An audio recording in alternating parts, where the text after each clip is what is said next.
قل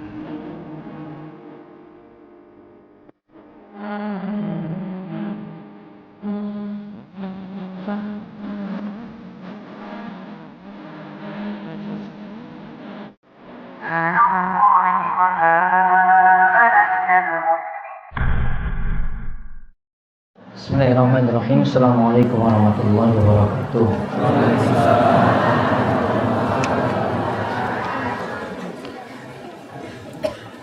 Innal hamdalillah nahmaduhu wa nasta'inuhu wa nastaghfiruh wa na'udzu billahi min shururi anfusina wa min sayyiati a'malina. May yahdihillahu fala mudilla lahu wa may yudlil fala hadiya lahu. Wa asyhadu an la ilaha illallah wahdahu la syarika lah wa asyhadu anna Muhammadan abduhu wa rasuluh. Allahumma shalli ala nabiyyina Muhammad wa ala alihi wa man tabi'ahum bi ihsanin ila yaumiddin.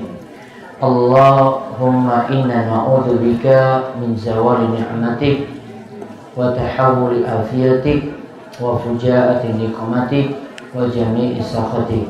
Allahumma inna na'udzubika min ilmin la yanfa' wa min qalbin la yakhsha wa min nafsin la tashba wa min da'watin la yustajabu laha.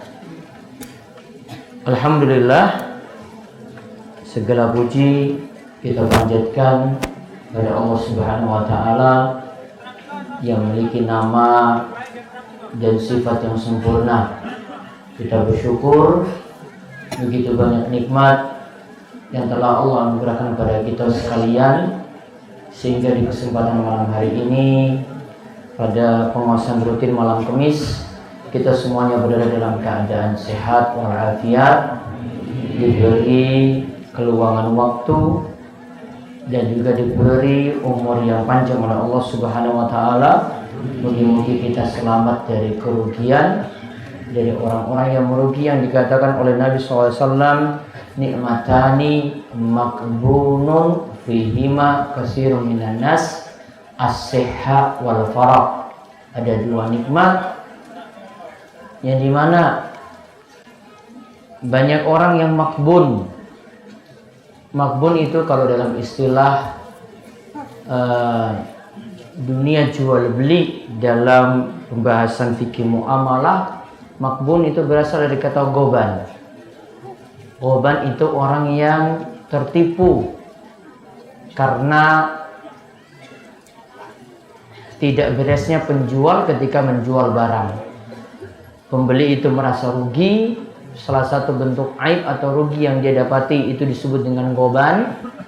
Maka goban di sini artinya itu tertipu. Maka makbun itu artinya dua nikmat yang banyak manusia itu tertipu dengannya, yaitu kata Nabi SAW yang pertama nikmat as-sihha, nikmat sehat. Kemudian yang kedua nikmat al-farah, yaitu nikmat waktu luang. Dikatakan oleh Imam Ibnul Jauzi dan juga ulama yang lainnya, mereka menyatakan kalau dua nikmat ini berkumpul sekaligus, sehat terus punya waktu senggang, maka kita itu kebanyakan lalai. Kemudian kalau nikmat ini itu salah satunya tidak ada, kita dalam keadaan sakit, sulit untuk ibadah. Kita dalam keadaan super sibuk, juga sulit untuk beraktivitas, melakukan ibadah seperti apa adanya. Kita mohon pada Allah Subhanahu wa taala, mungkin kita termasuk di antara hamba Allah yang terus meningkatkan ibadah, memperhatikan sholat, memperhatikan kewajiban-kewajiban, dan benar-benar waktu senggang kita, waktu yang Allah berikan, dan juga kesehatan benar-benar penuh berkah bagi kita sekalian. Allahumma amin. Malam ini kita kembali melanjutkan pengawasan malam Kamis. Pekan sebelumnya kita bahas mengenai tafsir surat Yasin. Kali ini kita selingi dengan pembahasan hadis-hadis saking kitab Riyadhus Shalihin. Kita akan lihat bab keutamaan sholat berjamaah. masih seputar membicarakan keutamaan sholat berjamaah. Bapak dan ibu-ibu sekalian, sholat berjamaah sekali lagi ini lebih ditekankan untuk bapak-bapak. Sedangkan untuk para wanita, untuk ibu-ibu lebih ditekankan untuk melaksanakan sholat di rumah. Kalau pernah menjelaskan tentang hadis tentang masalah ini, ada salah satu hadis diriwayatkan oleh Imam Ahmad di dalam kitab musnadnya, Musnad Imam Ahmad, disebutkan bahwasanya baginda Nabi kita Muhammad sallallahu alaihi wasallam itu bersabda, khairu masajidin nisa qa'ru buyutihin. Sebaik-baik masjid atau tempat sholat bagi perempuan yaitu di bagian dalam dari rumahnya. Paling dalam, paling tertutup, paling tidak terlihat, maka itu sholat yang paling bagus untuk ibu-ibu. Itu tempat sholat yang paling bagus untuk ibu-ibu. Pahalanya bagaimana dengan berangkat ke masjid? Hadis yang disebutkan tadi jadi dalil ibu-ibu lebih afdal berada di rumah untuk sholat. Kalau mau pergi ke masjid boleh dan tidak ada larangan, namun yang afdal untuk para wanita itu berada di rumah sekaligus menjalankan firman Allah Subhanahu wa taala dalam surat Al-Ahzab, wa qarna fi buyutikun wala tabarrusna tabarrujal jahiliyatil ula. Allah Subhanahu wa taala berfirman, hendaklah para wanita itu diam di rumahnya. Hendaklah ibu-ibu itu diam di rumah. Dan janganlah dia keluar rumah dengan dandanan seperti dandannya wanita-wanita jahiliyah. Wanita jahiliyah itu dandannya bagaimana? Pokoknya inti wanita jahiliyah itu kalau dandan itu membuka aurat. Kadang para wanita jahiliyah untuk dandannya itu ingin pamer-pamer perhiasan yang dia miliki. Dan kalau yakin ibu-ibu, mohon maaf, sebagian ada yang seperti itu. Ini lagi tuku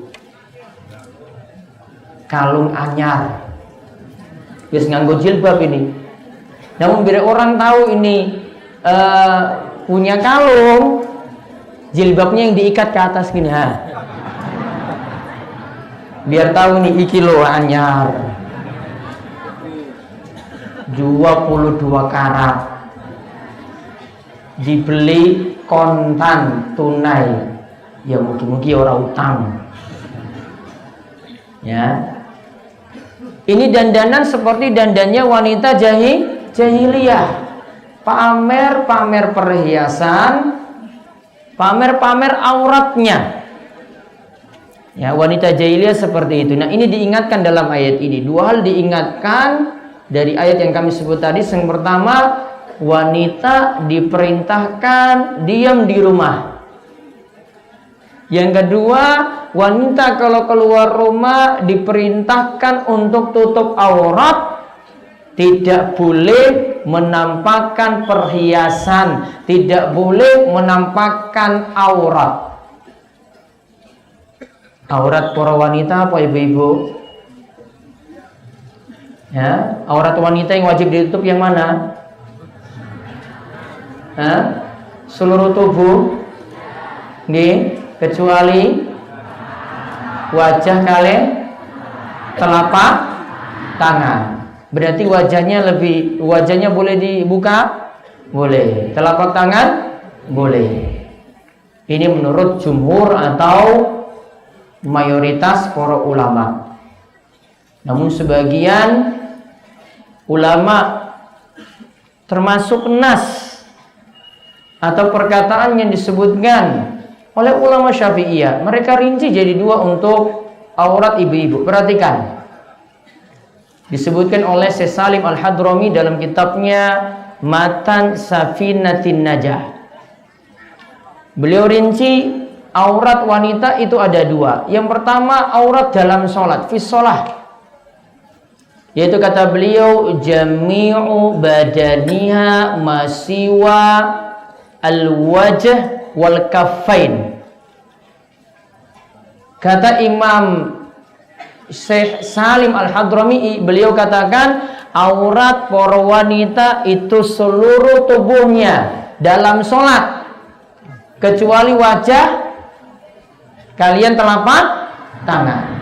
Beliau lanjutkan, adapun kalau wanita tadi indal ajanib, wanita tadi berada di hadapan laki-laki asing, maka auratnya adalah jami'u badaniha.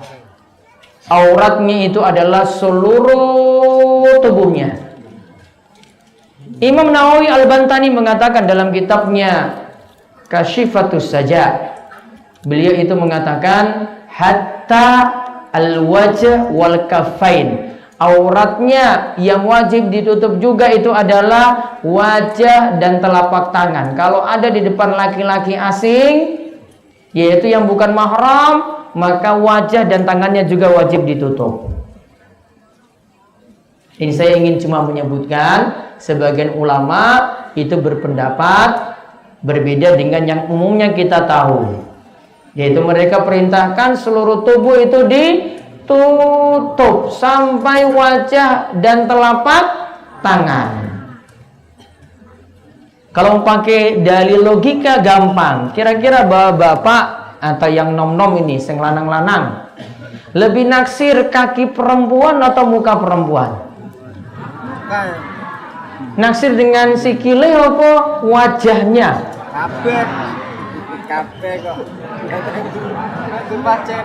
Jenengan ingin tertarik pada perempuan lihat kakinya apa lihat wajah?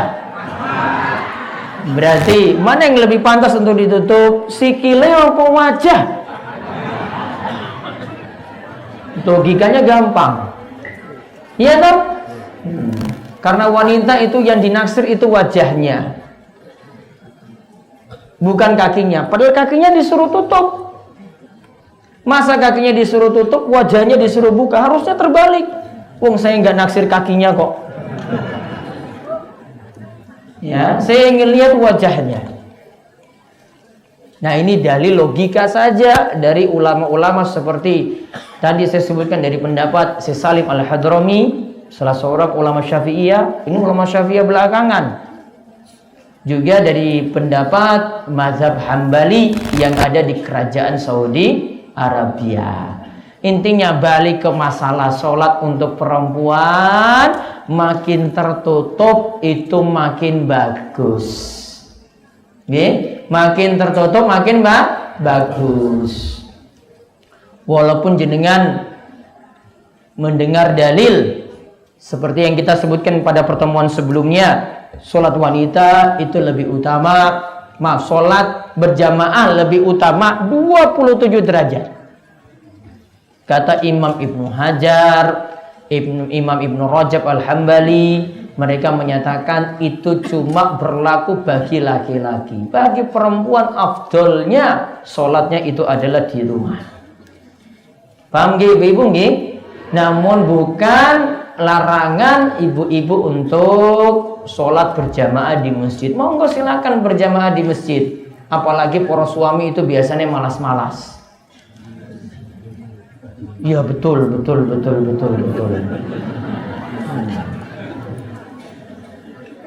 Yang biasanya isi masjid berwedok, orang saf tolong saf, bapak-bapak wong limo.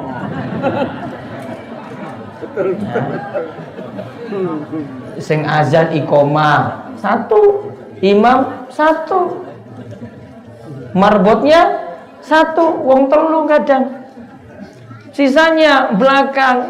Ibu-ibu semuanya itu. Nggak tahu nih bapak itu hidupnya di mana saja. Kecapean, ngantuk, ya wis gawe alasan terus, semua itu bisa gawe alasan. Tapi sekarang kita karena mengingat bapak-bapak itu malas berangkat ke masjid, Nah, kita lihat hadisnya yang memotivasi kaum pria supaya berangkat ke masjid. Mungkin-mungkin dengan merenungkan hadis ini, masjidnya jadi full penuh dengan jamaah bapak-bapak. Bapak aminkan semuanya loh. Ya, mudah-mudahan jadi berubah. Masjidnya itu kebuah penuh dengan laki-laki. Karena memang masjid itu pantas dengan laki-laki. Yang azan itu pria apa wanita? Pria. Sing imami? Pria. Yang resik-resik masjid? Oh, ibu-ibu paling. Namun pekerjaan pokoknya, pekerjaan pentingnya itu bapak-bapak yang punya peran. Jangan sampai suatu masjid karena nggak ada laki-laki yang berangkat, akhirnya ibu-ibu yang mengumandangkan azan. Yuk gimana ibu-ibu mengumandangkan azan? Itu bapak kena dosa semuanya loh kalau nggak ada yang berangkat, akhirnya ibu-ibu yang kumandang azan. Dan itu memang nggak boleh. Ya. Dan perempuan juga tidak boleh juga imami laki-laki. Yang imami laki-laki. Ibu-ibu berada di belakang. Nah, sekarang kita lihat hadis ini yang disebutkan oleh Imam Nawawi, hadisnya riwayat Bukhari Muslim, judulnya doa dari malaikat untuk mereka yang sholat berjamaah. Langsung ke artinya saja.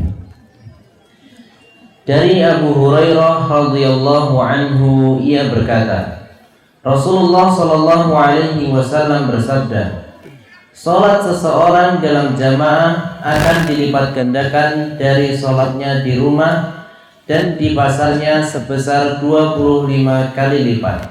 Lihat diberi catatan ya, 25 kali lipat. Kalau hadis yang sebelumnya kita baca 27. Kalau di hadis ini 25. Terus. Dan hal itu apabila ia berwudu lalu membaguskan wudunya, kemudian keluar ke masjid, yang ia keluar rumah hanya untuk sholat, ia tidak melangkah satu langkah pun kecuali diangkat derajatnya dan dihapus kesalahannya. Nah, itu lihat keutamaannya. Berangkat ke masjid, satu langkah itu derajatnya naik satu. Satu langkah berikutnya lagi dosanya terhapus satu. Makin banyak langkah, makin tinggi derajat, makin terhapus dosa. Kalau ulang ya, makin banyak langkah, makin tinggi derajat, makin terhapus dosa. Terus. Lalu apabila ia sholat, para malaikat terus-menerus mendoakannya selama ia berada di dalam tempat sholatnya, selama ia tidak berhadas. Selama ia tidak berhadas, selama ia tidak kentut, selama dia tidak tidur sampai tidurnya lelap, tidak berhadas maksudnya itu. Nanti kita lihat akan penjelasan hadisnya. Monggo. Malaikat berkata, Ya Allah, sejahterakan dia. Ya Allah, rahmatilah dia. Dan ia dianggap terus-menerus salat selama ia menunggu salat. Hadis riwayat Bukhari dan Muslim. Sekarang kita lihat kesimpulan mutiara hadis dari hadis tadi. Ada 7 di sini yang bisa disimpulkan. Monggo. Bolehnya melaksanakan sholat di pasar, meskipun saat itu hati terkadang tersibukkan dengan urusan duniawi dan kurang khusyuk sehingga kurang disukai. Kalau ada yang jadi pedagang, mau di pasar manapun, boleh melaksanakan sholat di pasar. Namun biasanya di pasar itu nggak khusyuk. Kenapa nggak khusyuk? Yang sana teriak murah, sini teriak ini dijamin murah, ini teriak lagi macam-macam, suara macam-macam, tambah bau lagi yang nggak enak juga di pasar juga. Makanya Nabi SAW itu mengatakan tempat yang paling bagus di muka bumi itu adalah masjid. Sebaliknya yang paling jelek yang tidak disukai itu adalah pasar. Jenengan mau lihat perampok, pencuri di pasar. Jenengan mau melihat ada yang biasanya bohong di pasar. Mau melihat orang yang mudah bersumpah, murah-murah dijamin. Demi Allah ini dijamin murah. Cuma di pasar. Ya, demi Allah saya jamin murah daripada yang di dalam sana itu super mahal. Ini saya jamin murah. Biar disambar geledek, coba sampai tambah lagi. Nambah sumpah lagi seperti itu. Ya tenang kalau disambar, tahu rasa. Nggak usah nambah-nambah kayak begitu. Intinya orang mudah-mudahan bersumpah itu cuma ada di pasar. Yuk tenang loh, iki tenang nih jamin murah. Ini sudah modalnya nih saya nggak ada untungnya lagi, padahal untungnya masih ada. Ngapusi meneh. Makanya kalau sholat di pasar kurang khusyuk. Namun kalau ada yang sholat di pasar tetap masih dibolehkan, cuma kurang disukai. Terus yang kedua, Salat jamaah lebih utama daripada salat sendirian, yaitu 25, 26 atau 27 derajat sebagaimana disebutkan dalam riwayat lainnya. Lihat, bisa berlipat 25, bisa 26, bisa 27. Sebagian ulama katakan berbeda-beda derajat ini kadang bisa dinilai dari jumlah jamaah. Karena kalau jumlah jamaah makin banyak, bersaing untuk dapat saf terdepan juga berarti makin sulit. Namun kalau jamaahnya cuma ya geruang 5, ya tetap saf pertama terus. Namun coba kalau jamaahnya banyak, sudah 3 saf, 4 saf, mau kejar saf pertama, ya sudah telat, ya nggak bisa dapat saf pertama. Maka derajatnya tadi sebagian ulama katakan dilihat dari banyaknya jumlah jamaah. Makin banyak derajatnya makin tinggi. Terus yang ketiga, hukum salat jamaah bagi pria adalah fardu ain menurut pendapat yang lebih kuat. Apa hukumnya? Fardu ain. Ain itu artinya tiap orang. Bapak dihitung per orang itu wajib. Ain itu artinya per orangnya. Yang mirip dengan ini fardu kifayah. Kalau fardu kifayah sebagian sudah lakukan, yang lain jadi gugur kewajiban. Nah, menurut pendapat yang paling kuat, sholat berjamaah hukumnya fardu ain. Terus dalil lain menunjukkan bahwa hukum sholat jamaah itu wajib ain karena ada ancaman keras bagi yang meninggalkan sholat jamaah dan orang buta yang mendengar adzan masih disuruh untuk menghadiri sholat jamaah. Coba lihat, ada orang buta, Nabi SAW menyuruh orang ini tetap datangi sholat berjamaah, tetap penuhi panggilan azan. Apalagi kalau kita sudah punya penglihatan, Allah memberikan penglihatan yang sehat. Di tempat kita juga penerangannya sangat-sangat terang. Juga untuk jalan aman, nggak ada binatang buas, nggak ada singa, nggak ada harimau. Juga nggak terhalangi dengan pohon-pohon besar. Mudah untuk datangnya sholat berjamaah, lebih wajib daripada orang buta ini. Kemudian Syekh Salim bin Eid Al-Hilali hafizahullah berkata, orang yang melaksanakan sholat sendirian masih sah, namun dihukumi berdosa karena ia telah meninggalkan sholat berjamaah. Wallahu a'lam. Terus ini tentu bagi yang meninggalkan sholat jamaah tanpa ada uzur. Taib. Lihat, orang yang sholat sendirian, yaitu laki-laki sholat sendirian, sah atau tidak? Sah. Namun dia berdosa. Ketika mampu sholat berjamaah, dia kok milih sholat sendiri, maka dia dianggap berdosa karena meninggalkan wajibnya sholat berjamaah. Maka nanti bapak bisa timbang-timbang. Nanti renungkan di rumah, saya mau berangkat ke masjid ataukah tidak. Jenengan sholat di rumah, tetap sholatnya sah. Namun jenengan punya masalah ketika meninggalkan sholat berjamaah. Tinggalkan 1 kali berjamaah, dosa. Zuhur tinggalkan lagi, dosa lagi. Ngasar, alasan lagi ngarit, dosa lagi. Maghrib, alasannya capek, jadinya milih sholat di rumah, dosa lagi. Ngisa, bablas turu, tambah dosa meneh. Kayak tolong ditimbang-timbang nggih, bapak-bapak tugasnya itu berjamaah di masjid, kecuali punya uzur. Hujan deras, nggak mungkin berangkat. Ya. Sakit berat, nggak mungkin juga berangkat ke masjid. Atau mungkin ada yang punya tugas, mesti dia bertugas untuk jaga pos karena menjadi seorang security misalnya, nggak mungkin dia tinggalkan jadi masalah.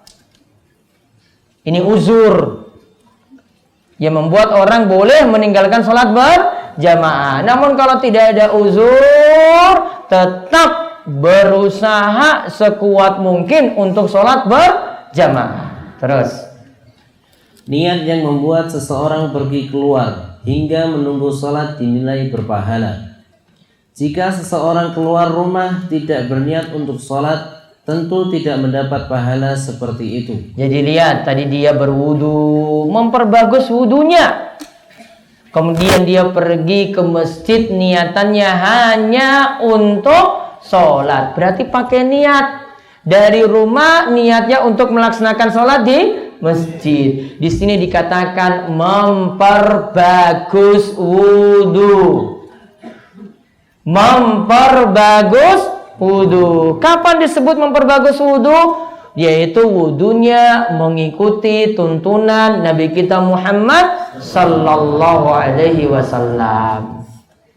Bagaimana wudunya sesuai dengan tuntunan? Ya lihat praktek Nabi seperti apa. Maka lihat Nabi SAW ketika wudu tangannya dicuci. Ya, lebih-lebih ketika bangun tidur. Karena Nabi SAW itu katakan, la tadri aina batat yaduh. Karena malam kamu tidak tahu tanganmu itu jalan-jalan kemana. Gak usah dijawab. Ini gak perlu jawaban. Jenengan nggak tahu tangan itu tadi malam itu jalan kemana? Iya dong? Iya. Maka ada zon, ada sangkaan tangan ini siapa tahu kena najis. Karena nggak tahu kan? Wah ini jalannya kemana? Ya nggak usah dijawab, harus ngerti. Iya. Biasanya laki-laki. Mau laki-laki mau perempuannya pokoknya seperti itu. Itu kata Nabi loh. Makanya setelah bangun tidur, ketika memulai wudhu, tangan jangan celupkan dalam wadah. Namun ada keran dinyalain, tangannya itu dibasuh dengan keran. Itu kita nggak nyelup. Kita tidak mencelupkan tangan di dalam wadah. Itu yang diperintahkan oleh Nabi. Jadi cuci tangan. Terus kumur-kumur masukkan air dalam hidung. Yang dipraktekkan Kanjeng Nabi, kumur-kumur dan masukkan air dalam hidung itu 1 kali jalan. Summa tamatmada wastansyaqa. Disebutkan dalam lafaz hadis, kemudian Nabi SAW kumur-kumur dan memasukkan air dalam hidung. Gimana sekali jalan maksudnya? Separuh air itu untuk mulut, separuhnya lagi untuk hidung. Itu lebih hemat. Apalagi lagi musim kering seperti saat ini. Ya, ini sudah musim kering apa belum? Sampun nggih? Oh. Lebih lagi untuk menghemat air. Ambil lagi air, separuh untuk mulut, separuh untuk hidung. Ambil lagi separuh untuk mulut, separuh untuk hidung. Biasanya kalau kita praktekkan itu sampai 6 kali. Namun kalau yang tadi Yang Nabi SAW contohkan itu cuma 3 kali. Sudah termasuk mulut, hidung. Sekali jalan. Caranya nggih, niki kumur-kumur. Separuh lagi untuk hidung. Tarik, dikeluarkan. Ambil lagi 1 kali lagi, kumur-kumur.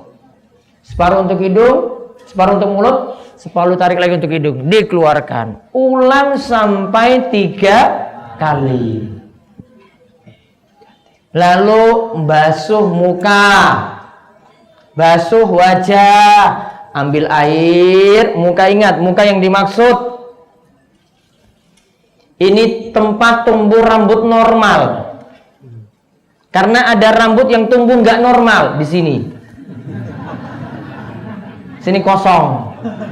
Makanya saya sebut tadi tempat tumbuh rambut normal. Niki loh, rambut normal di sini. Kalau sudah tengah, botak separuh. Mohon maaf nggih.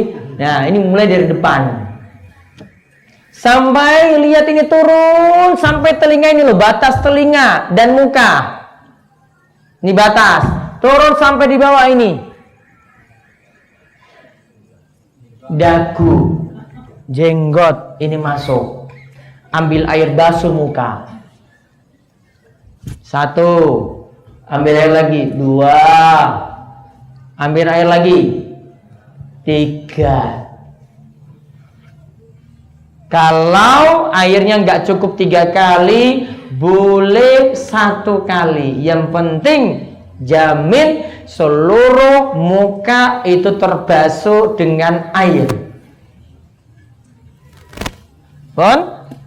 Sudah jelas nggih? Jadi yang masuk bagian ini, tempat tumbuh rambut normal ini sampai turun batas telinga, sampai turun ke dagu, ini semua masuk muka. Maka yang masuk dalam itu semuanya dibasuh 1.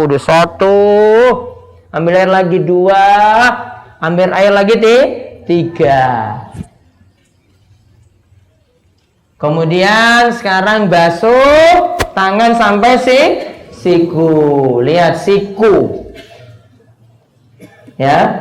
Ini masuk. Sikunya juga masuk. Basuhan. Ambil air, tarik. Nah, biasanya di bagian ini, sikunya ini nggak kebasuh.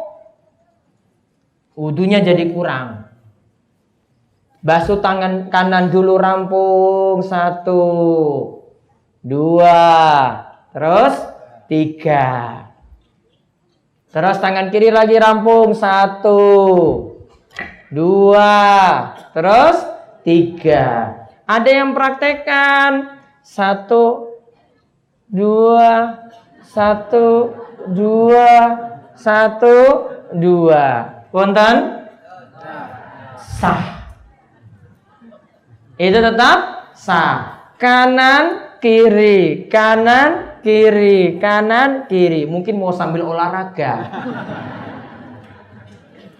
Namun yang paling bagus, tangan kanan dirampungkan dulu, baru tangan kiri. Dalilnya perkataan Aisyah. Aisyah mengatakan, Nabi SAW yu'jibu tayammunu fitana'ulihi wa tarajjulihi wa tuhurihi wa fi sya'ni kullihi. Nabi SAW itu senang untuk yang baik-baik mendahulukan yang kanan. Ketika pakai sendal. Ketika nyisir rambut. Para ulama katakan juga potong rambut, suruh tukang cukurnya juga cukur dari yang kanan. Oh, ada yang bilang kayak gitu ulama itu. Ya kalau bisa diatur. Oh Pak, ini dari kanan dulu. Kata Kanjeng Nabi dari kanan. Baru yang kiri. Kemudian wafituhurihi, dan juga ketika bersuci, yaitu ketika berwudu. Dahulukan yang kanan, kanannya rampung dulu, baru beralih pada yang kiri. Wa fi sya'ni kullihi, dan juga untuk setiap perkara yang baik-baik. Dahulukan yang apa? Kanan. Untuk yang kotor, yang jelek-jelek, pakai yang kiri. Maka istinja, mohon maaf, cebok itu dengan yang kiri, tidak dengan yang kanan. Namun kalau masalah maksiat nggak perlu dibahas. Saya mau minum miras pakai kanan atau kiri, wong disuruh tinggalkan. Innamal khamru wal maisiru rijisun. Ya, khamar, maisir, judi, wal ansab, wal azlam, patung, berhala, dan azlam, mainan anak panah. Itu adalah rijisun min amali syaitan. Itu kotor, termasuk amalan syaitan. Ya khamar nggak usah dibahas. Saya mulai kanan apa kiri. Wah, saya mau pasang nomor, main judi. Atau sambung ayam, wah saya kanan apa kiri yo tangannya ya. Ya nggak usah dibahas karena disuruh untuk ditinggalkan. Termasuk juga rokok.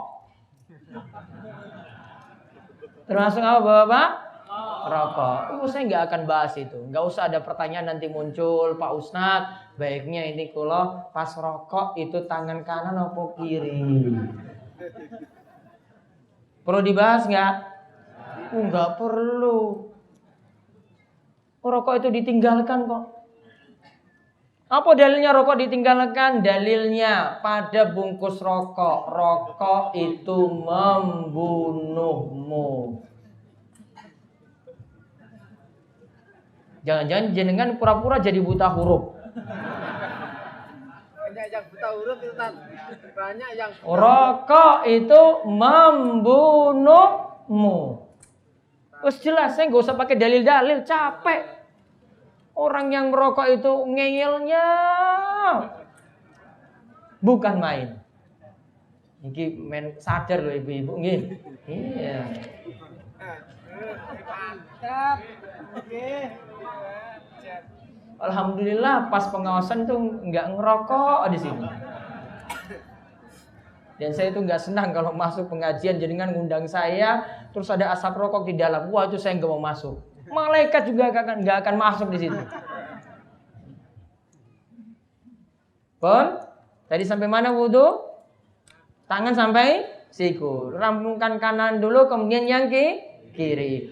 Kemudian kepala kali telinga itu juga satu kali jalan. Ambil air, tangannya cukup teles basah. Dibuang airnya. Tangannya basah, tarik. Lihat ini. Dari depan. Ini apa jenenge? Nah, dari depan, rambut depan ini sampai tarik ke belakang. Belakang ini apa? Tengkuk. Tarik lagi dari tengkuk, tarik lagi ke depan. Lanjut langsung dengan telinga. Kupingnya dijewer. Nah. Coba Bapak. Tarik dari depan. Tarik ke belakang. Ya toh? Dari belakang tarik lagi ke depan. Kemudian langsung lanjut telinga. Tidak dicontohkan oleh Nabi SAW. Nabi tidak contohkan secara prakteknya beliau pisah antara kepala dan telinga. Tidak. Namun Nabi SAW menyambung kepala dan telinga. Kemudian lanjut basuh kaki. Sampai betis. Sampai paha. Sampai mata kaki. Dibasuh kanan dulu rampung 3 kali. Kemudian yang kiri dibasuh sampai mata kaki. Rampung juga 3 kali. Nah itu wudhu sempurna. Makin jenengan mengikuti tuntunan Nabi SAW ketika berwudhu. Yang pertama wudhunya diterima. Yang kedua pahalanya lebih besar. Ya, yang pertama wudhunya diterima karena manut tuntunan Kanjeng Nabi. Yang kedua wudhunya tadi berpahalanya lebih besar karena manut pada tuntunan Kanjeng Nabi Sallallahu Alaihi Wasallam. Terus baca yang kelima. Salat lebih utama dari amal lainnya karena terdapat doa malaikat di sana. Salat lebih utama daripada amalan lainnya karena terdapat doa malaikat di sana. Malaikat dalam hadis ini mengatakan, Allahumma sholli alaihi, Allahumma arhamhu. Ya Allah, sejahterakanlah orang yang sholat. Ya Allah, kasihanilah, rahmatilah orang yang melaksanakan sholat berjamaah. Dan ingat Bapak Ibu-ibu, kalau malaikat itu berdoa, doanya itu terkabul. Contoh malaikat itu akan mengaminkan doa kita juga. Ketika kita berdoa untuk teman, untuk tetangga, untuk orang lain, dalam keadaan orang yang kita doakan itu tidak mengetahui. Ada malaikat yang muwakkal, punya tugas untuk mengaminkan doa orang ini yang dia doakan orang lain. Malaikat nanti ketika dengar doanya, ya Allah, untuk teman saya sembuhkanlah penyakitnya. Malaikat nanti doakan, amin, amin. Walaka bimislin, engkau juga akan dapat semisal itu pula. Ya Allah, angkatlah utang yang berat yang sedang dihadapi oleh tetanggaku. Padahal kita juga punya utang. Nih, padahal kita juga punya utang. Dia doakan temannya, dia doakan tetangganya. Maka malaikat juga aminkan. Amin. Amin. Walaka bimislin. Engkau juga dapat yang semisalnya. Berarti utangnya juga nanti juga lunas. Allahumma amin. Dan ini nggak pakai biaya loh. Kita juga dapat yang semisalnya. Allah tahu kita punya kebaikan ini, kita doakan orang lain itu tidak tahu kita doakan dia. Dia sedang sakit, dia sedang susah. Maka malaikat akan aminkan doa kita pula. Maka ingat, doa malaikat itu benar-benar mustajab. Doa malaikat itu benar-benar terkabulkan. Terus yang keenam. Di antara tugas malaikat adalah mendoakan kebaikan pada orang-orang beriman. Doa ini ada selama seorang yang sholat tidak berbuat kejelekan di masjid dan selama ia terus berada dalam keadaan suci atau berwudu. Kalau wudunya batal, sedang nunggu sholat, ya sudah. Berwudu, lanjutkan duduk lagi untuk menunggu sholat. Maka termasuk dalam hadis. Kemudian yang ketujuh.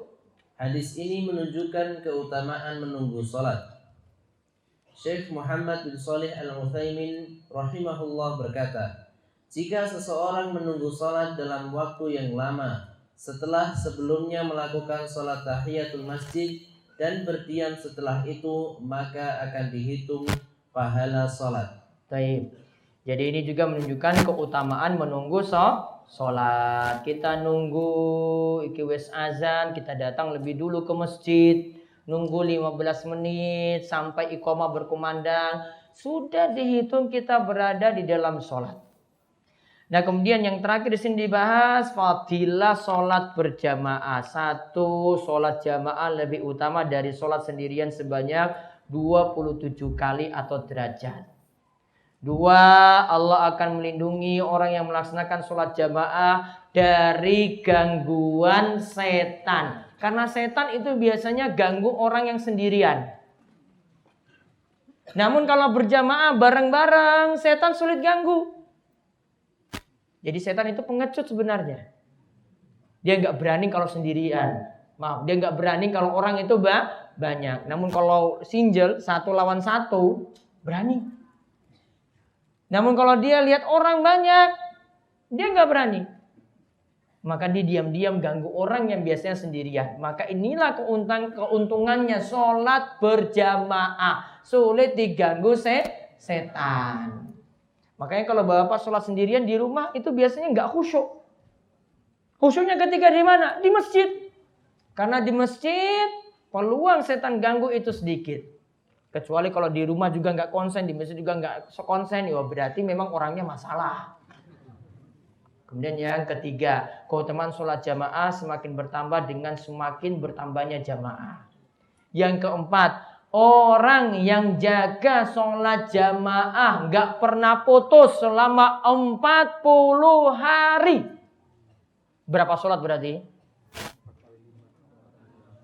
40 ping 5. 200 sholat nggak pernah putus, berjamaah terus, maka ia akan selamat dari kemunafikan. Dalam riwayat yang lain dikatakan selamat dari neraka. Ini mungkin dapat loh ini. Ya, sholat berjamaah terus selama 40 hari. Selamat dari sifat munafik, selamat dari neraka. Kemudian yang kelima, siapa yang sholat subuh dalam keadaan berjamaah di pagi hari, ia akan mendapatkan rasa aman hingga sore hari. Ini berjamaah apa? Subuh. Kemudian yang keenam, siapa yang sholat subuh berjamaah di masjid lantas ia menunggu hingga matahari meninggi. Sholat subuh nggih, berjamaah, tunggu sampai matahari meninggi. Lalu ia melaksanakan sholat kalih rokaat ketika matahari meninggi, yaitu 15 menit setelah matahari terbit. Maka pahalanya, lihat, mendapatkan pahala haji dan umroh yang sempurna dan sempurna. Gratis, nggak pakai biaya. Gratis, nggak keluarkan biaya selawe yuto. Enggak. Gratis. Bisa dilakukan tiap hari? Enggak. Bisa. Dia dapat pahala haji dan umroh terus. Kemudian yang ketujuh, siapa yang melaksanakan sholat isya secara berjamaah, maka ia mendapatkan pahala sholat separuh malam. Kalau tambah lagi dengan sholat subuh berjamaah, maka semalam penuh dia itu dihitung melaksanakan sholat. Ini menunjukkan keutamaan sholat subuh berjamaah dan sholat isya berjamaah. Kemudian yang kedelapan, malaikat malam dan siang berkumpul di waktu subuh dan asar. Berarti ini juga menunjukkan keutamaan berjamaah subuh dan asar. 9, orang yang menunggu sholat jamaah terhitung berada dalam sholat. 10, siapa yang sholatnya membaca amin. Coba. Amin. Kalimatnya nggak boleh. Amin. Nggak boleh. Atau amin. Nggak boleh. Yang benar apa? Amin. Gak boleh hanya yang pendek atau gak boleh minnya yang pendek, gak boleh. Maknanya sudah berubah. Maka siapa yang baca amin setelah imamnya membaca Al-Fatihah, waladhdallin, amin, maka ia akan mendapatkan kecintaan Allah sekaligus mendapatkan ampunan Allah. Ini cuma didapat kalau melakukan sholat berjamaah. Wallahu a'lam bishawab. Mungkin Allah memberikan taufik dan hidayah untuk bapak-bapak bisa terus mengisi masjid dengan sholat berjamaah. Kemudian selanjutnya tanya jawab. Kesempatan berikutnya bisa memakai tulisan. Bahkan nanti memakai tulisan mungkin lebih bagus. Karena ini masalahnya, yang pertama karena ini siaran langsung, biar saya tidak diprotes. Ya, biar saya tidak diprotes. Jadi kalau lewat tulisan saya bisa seleksi pertanyaan. Namun kalau langsung biasanya ada yang nanya-nanya yang masalah-masalah juga. Saya nanti kena semprot dari KPID. Komisi Penyiaran apa ya? Informasi ya, Indonesia. Ya, daerah Yogyakarta. Karena mesti ya aturan-aturannya saya ikuti karena siaran ini sudah masuk ke radio dan juga dilihat langsung di tanah air lewat Facebook. Daripada saya diprotes nanti di demo dan nanti nggak ada kajian lagi di Wara. Kemudian pengumuman dulu ya untuk khutbah Jumat besok Jumat Pahing saya di Masjid Sudirman Panggang. Setelah itu wonten pengaosan di Masjid Al-Huda Juruk. Namun saya mohon bisa dimulai jam 1:30 ya, karena setelah 1:30 nantinya saya harus ke Wonosari wonten pengaosan dengan jamaah haji di kantor PDHI. Kemudian malam Sabtu diumumkan sudah dimulai kajian perdana di Masjid Al-Azhar Karangrecek Wonosari. Ba'da Isya sampai jam 9 sama seperti ini. Juga materinya nanti disediakan dalam bentuk buletin juga. Kemudian namun materinya berbeda dengan yang disajikan di sini. Materi yang dibahas nanti tentang sirah nabawiyah, perjalanan hidup Nabi kita Muhammad sallallahu alaihi wasallam. Nanti saya selipin setiap pertemuan itu nanti ada doa untuk mengatasi problem hidup. Tersedia dalam buletin. Disarankan untuk jamaah yang berada di Wonosari dan juga yang di daerah-daerah timur, kalau bisa mengikuti kajian di Karangrecek sehingga mengurangi kapasitas yang ada di Wara. Namun tidak ada larangan untuk hadir di sini untuk malam Kemis. Mungkin jenengan lebih senang ngaji di desa daripada di kota, ya silakan hadir. Namun disarankan bagi yang di Semin, Ponjong, Karangmojo sampai Rongkop, Kiri Subo, karena perjalanan ke sini jauh, silakan mengikuti kajian di Masjid Al-Azhar Karangrecek Wonosari. Ba'da Isya setiap malam Sabtu rutin sampai jam 9 malam. Kemudian pengawasan ibu-ibu yang Jumat sore tafsir juz amma dan fikih wanita di Masjid Darussolihin tetap ada seperti biasa 4:30 sampai maghrib. Kemudian untuk Ahad pagi bapak-bapak tetap ada seperti biasa ba'da subuh langsung sampai jam 6. Mau nginap di pesantren boleh. Ya, nginapnya gratis. Kemudian hari Ahadnya setelah kajian di sini jam 6:30 wonten pengawasan di Tepus. Kemudian jam 9 wonten pengawasan di Semin sekaligus bakti sosial. Lalu malam Senin kajian di Masjid Al-Hadi Duren Wara, pengawasan keliling untuk warga Wara. Untuk pengawasan keliling sekitar pesantren masih tunggu penyusunan jadwalnya belum rampung karena jadwalnya semakin sempit, sedangkan masjid yang perlu ditangani itu sangat banyak. Kemudian yang terakhir, setiap malam Minggu, malam Ahad jam 8 sampai jam 9 untuk yang berada di Panggang itu bagi yang mendapatkan frekuensi radio 107,7 FM ada tanya jawab langsung dari radio jam 8 sampai jam 9 malam. Rutin setiap malam Minggu. Namun pengawasan ibu-ibu yang Iqra tetap ada seperti biasa. Wallahu a'lam bishawab. Monggo jika ada yang ingin tanyakan kami persilakan. Ada yang kertas atau lewat langsung monggo. Namun ingat yang langsung mohon tidak tanya yang mengundang konflik. Nih, tolong tidak tanya yang mengundang konflik. Karena ini aturan saking KPID tidak boleh menggunakan fasilitas negara radio untuk hal-hal yang mengundang konflik. Daripada radionya nanti ditutup. Ya, monggo silahkan. Ya, mic.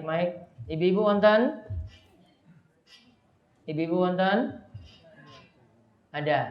Ada mic di bawah enggak untuk ibu-ibu? Monggo. Ibu-ibu siapkan mic dulu, Bapak silahkan. Assalamualaikum warahmatullahi wabarakatuh. Waalaikumsalam warahmatullahi wabarakatuh. Menanggapi apa yang disampaikan tadi, yang pertama sholat di pasar. Kurang baik bentuk seperti yang saya terima. Tapi sekarang di pasar kan sudah banyak didirikan masjid-masjid. apakah termasuk yang di situ ya yang kurang afdol atau tidak baik? Yang pertama. Yang kedua, poin nomor 4 halaman berapa? Kesimpulan mutiara. Niat yang membuat seorang pergi keluar hingga menunggu sholat dinilai pahala. Jika seorang keluar rumah tidak berniat untuk sholat, tentu tidak mendapat pahala seperti itu. Nah ini misalnya keluarnya itu akan kenduri, Ustaz. Nah, tiba-tiba. Nah, ini pertanyaan yang mengundang masalah ini. Kayaknya diundur dulu. Ya, ada. Ya. Atau keluarnya gini, Ustaz. Warisan. Warisan boleh. Warisan. Warisan, ingin jagung, ke masjid nih. Terus lewat masjid. Maksudnya begitu bukan kendurinya. Mau warisan atau tapi tadi niatnya mau warisan, tapi sampai di jalan lewat masjid kemudian ada isya karena demikian sehingga dia mampir isya. Nah, baik. Berarti nanti kaitannya kalian nomor ini sama seperti tadi tentang niat. Ya, baik. Itu yang saya maksud. Yang nomor 3 mudah-mudahan ini juga tidak mengundang masalah. Pernah juga Ustaz menerangkan tentang utang. Nah, hutang yang sudah lama dibayar tahun sekarang. Katakanlah hutangnya tahun 90. Kalau tidak salah saya mendengarkan penjelasan Ustaz, itu tetap dibayar seperti yang utang dulu. Nah, utang itu berapa? Ya, katakanlah pada tahun 90 itu utang 100.000. Kemudian sekarang Utang 100.000. 100.000 kalau tidak salah Ustaz menerangkan seperti itu. Ya, kita tidak menerima hal yang berbeda. Pernah juga saya mendengarkan ya kajian pernah utang tahun 70 katakanlah seperti itu. Kemudian utangnya 500.000. Beliau menjelaskan bahwa utangnya itu dibuat standar emas, Ustaz. Jadi tolong ini dalilnya yang paling mendekati yang mana? Sekian, mungkin banyak pertanyaan tapi kurang bijaksana. Utang pakai standar emas, bayarnya pakai uang juga. Iya, tapi pakai standar emas. Ya. Baik, saya jawab langsung karena ini biar nyambung. Sholat di pasar masih boleh. Ini barangkali yang kurang dipahami, tetap masih sah. Cuma hal-hal yang tidak disukai seperti saya sebutkan tadi. Orang terlalu sibuk dengan dunia di pasar, selalu sibuk dengan dagangan. Namun masjid-masjid yang ada boleh digunakan untuk sholat. Dengan catatan tadi tidak tersibukkan dengan dunia, apalagi dalam masjid tidak boleh dagang. Juga yang kedua dijauhkan dari bau-bau yang tidak enak ketika ada di dalam masjid. Kemudian tentang niatan tadi pergi keluar rumah. Ini tadi khusus untuk membahas orang yang keluar rumah punya niatan sudah berwudu di rumah sampai ke masjid. Lalu setiap langkahnya dihitung.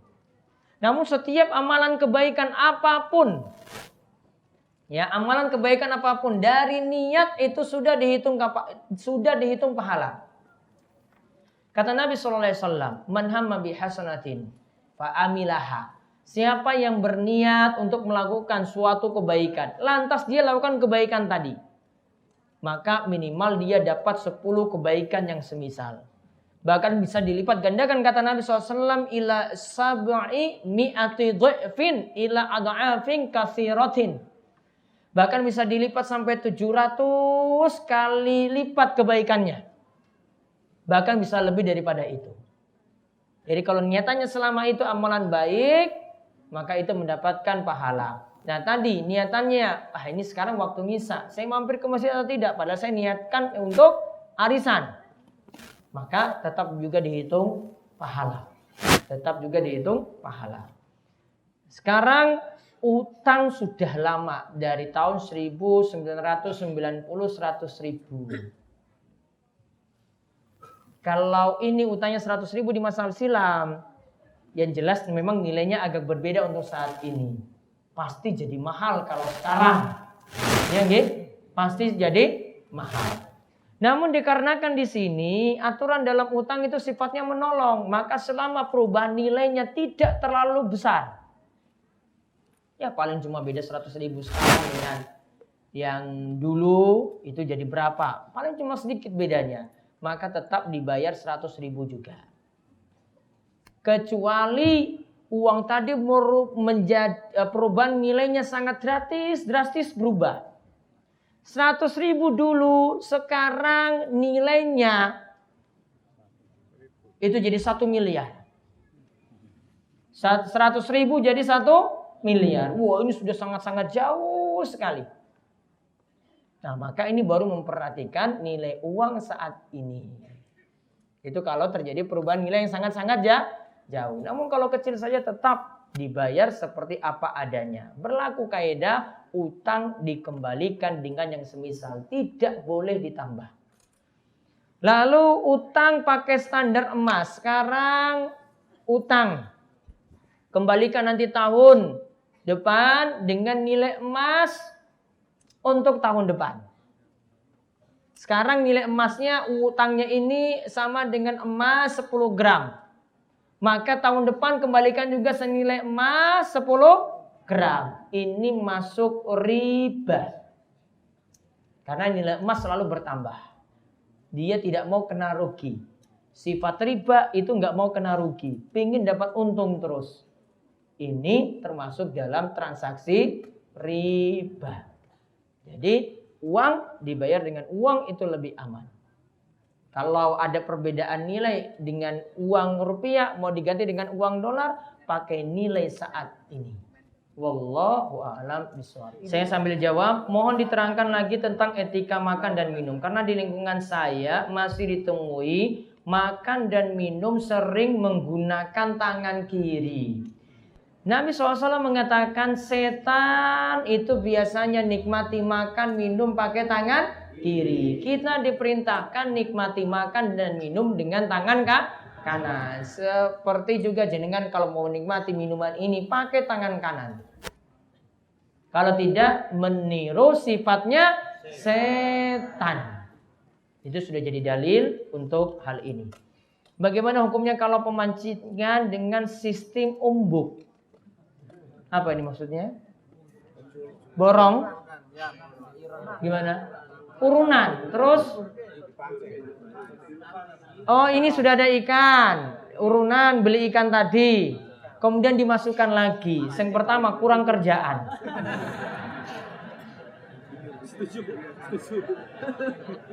Tahu kurang kerjaannya kenapa? Ikannya tadi sudah ada belum? Sudah ditangkap belum? Sudah. Dimasukkan lagi, dipancing lagi. Kurang kerjaan.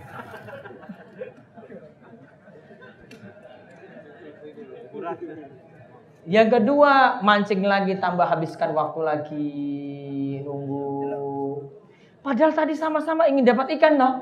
Iya. Pesanan orang. Kemudian yang ketiga, kalau sistemnya, oh ini berarti nggak pakai sewa tempat atau ikannya dihitung bayar nggak? Oh enggak, oh ini cuma ngumpul beli ikan bareng-bareng kemudian dilepas, gitu. Ya itu tadi, cuma kurang kerjaan saja. Saya tidak katakan haram, cuma kurang gawean. Ya, itu saja jawaban saya. Jadi mikir-mikir lagi, istri ada di rumah nunggu, anak-anak ada di rumah juga nunggu. Perhatian pada keluarga itu lebih utama daripada perhatian dengan pancingan kalih ikan. Ya, itu kurang kerjaan saya bilang. Ya. Poin nomor 6, apa seterusnya atau hanya sekali atau 2 kali? Di antara tugas para malaikat adalah mendoakan kebaikan pada orang-orang beriman. 2 ini ada selama orang tersebut sholat, tidak berbuat kejelekan di masjid, dan selama ia terus berada dalam keadaan suci. Ini berlaku terus menerus. Fadilah sholat berjamaah nomor 6. Siapa yang sholat subuh berjamaah di masjid lantas ia menunggu hingga matahari meninggi, pahalanya sampai haji dan umroh yang sempurna dan sempurna dan sempurna. Pahalanya berlaku terus menerus. Besok ulangi lagi dapat pahala haji umroh lagi. Besok ulangi lagi dapat pahala haji dan umroh lagi. Apa manfaat orang yang memelihara jenggot? Apa ada dalilnya? Syekh Muhammad bin Shalih Al-Utsaimin itu mengatakan, memelihara jenggot sudah jadi ibadah tersendiri.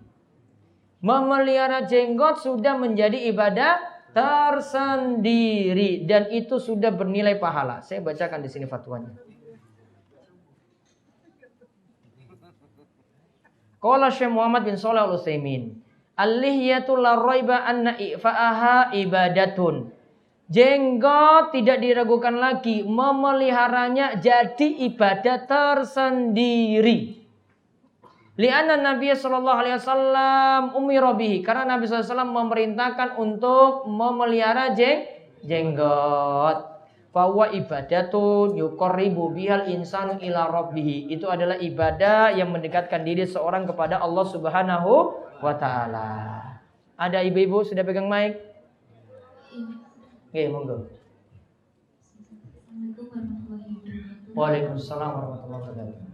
Berkenaan dengan bab wudu tadi ya Ustaz. Iya, wudu, ya. Untuk kesempurnaan tadi yang bagian kepala kita naik ke belakang, kemudian naik lagi ke telinga. Kemudian yang saya tanyakan untuk ibu-ibu agak kesusahan ketika kita melakukan bersapa gitu ya Ustaz. Iya. Kemudian kita sampai ke masjid, Iya. apalagi tidak semua masjid itu memberikan fasilitas tempat wudu tertutup untuk wanita.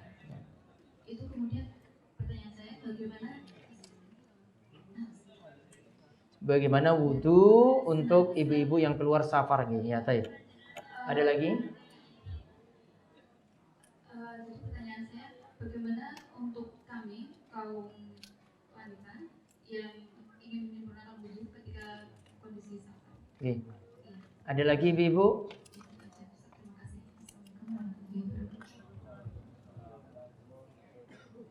Ada lagi ibu yang lain? Pontan, mana mic-nya tadi, kasih ibu yang bertanya. Facebooknya sedikit temen yang dulu.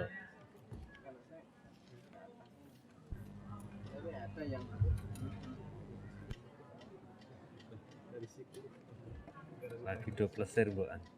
Mana yang bertanya? Mic.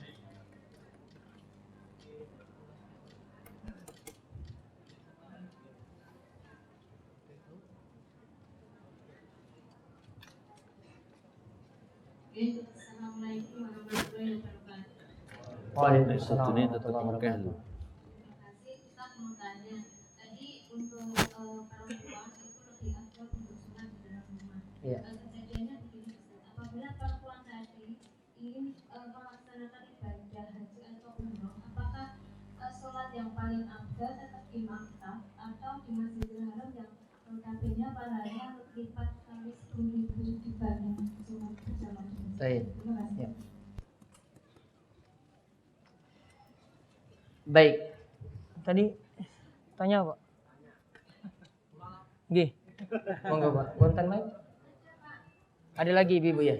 Iya, monggo. Boleh monggo Bu. Assalamualaikum warahmatullahi wabarakatuh.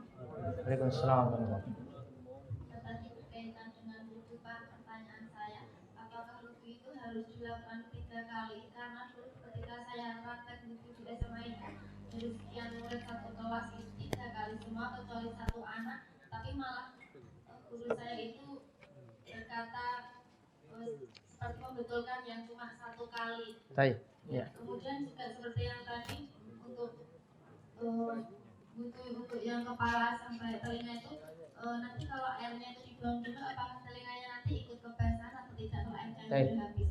Ya.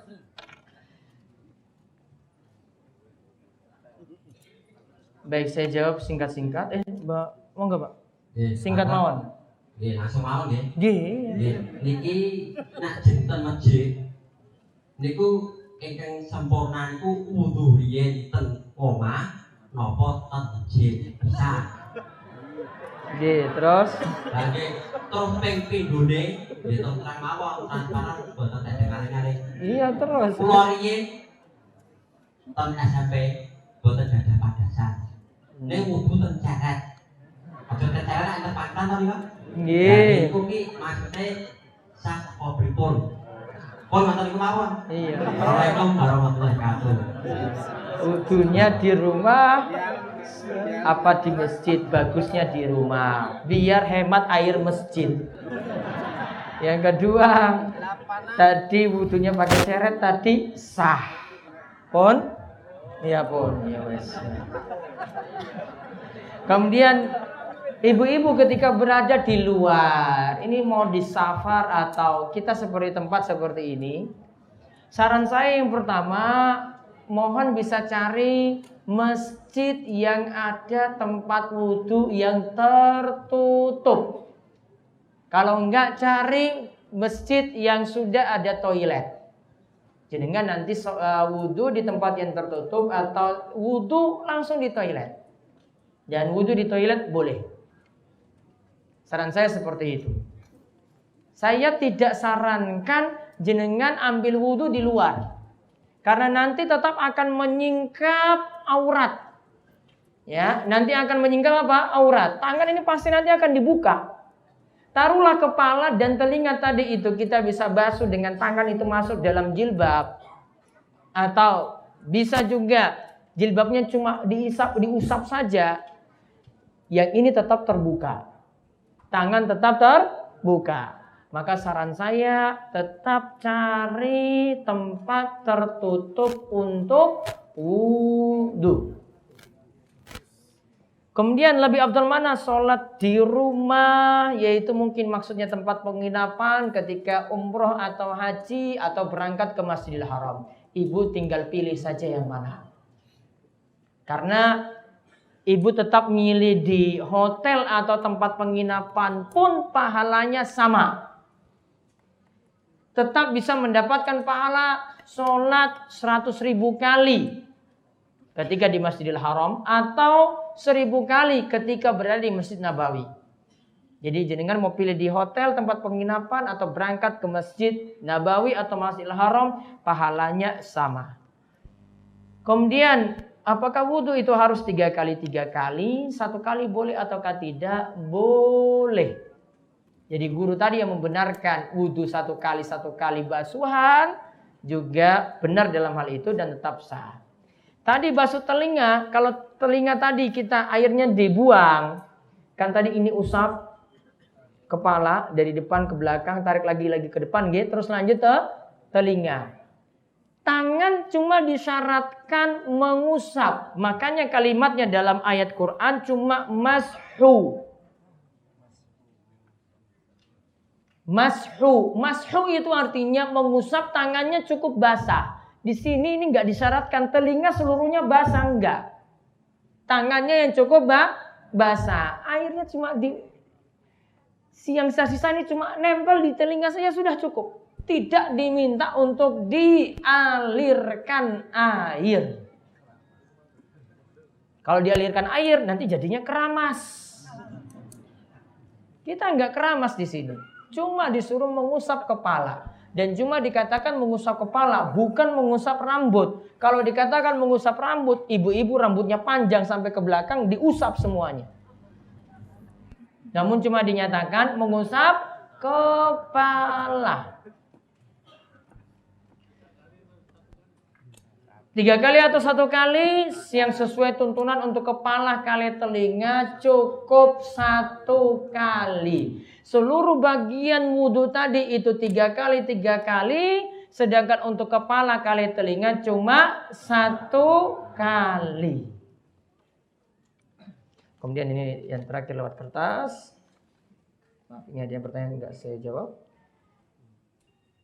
Makmum masbuk ketinggalan rukuk rakaat kedua. Iya. Tahiyatnya 3 kali atau 4 kali. Ada orang yang ketinggalan dalam sholat, tahiyatnya itu bisa jadi 4 kali. Walaupun itu sholat maghrib. Tahiyatnya jadi 4 kali. Dia ketinggalan setelah tidak lagi mendapatkan rukuk di rakaat kedua. Kalau tidak dapat rukuk di rakaat kedua berarti rakaat itu tidak dihitung. Dia bangkit ikuti imam lagi rakaat ketiga, ikuti imam rakaat terakhir untuk tahiyatnya juga belum masuk tahiyat bagi dia. Dia sudah lakukan tahiyat 2 kali. Setelah itu dia bangkit lagi, bagi dia rakaat kedua, dia tahiyat lagi, maka itu baru dihitung dia rakaat kedua untuk tahiyat pertama. baru kemudian dia dapat rakaat terakhir. Untuk dirinya rakaat terakhir dia tahiyat lagi, akhirnya tahiyatnya 4 kali. Boleh seperti itu. Karena 2 tahiyat karena ikuti imam. 2 tahiyat lagi karena memang baginya tahiyat awal, tahiyat pertama, dan tahiyat terakhir. Jadi mungkin saja orang melakukan tahiyat semacam itu. Wallahu a'lam bishawab. Apa? Wudu pakai cara tadi sudah sah.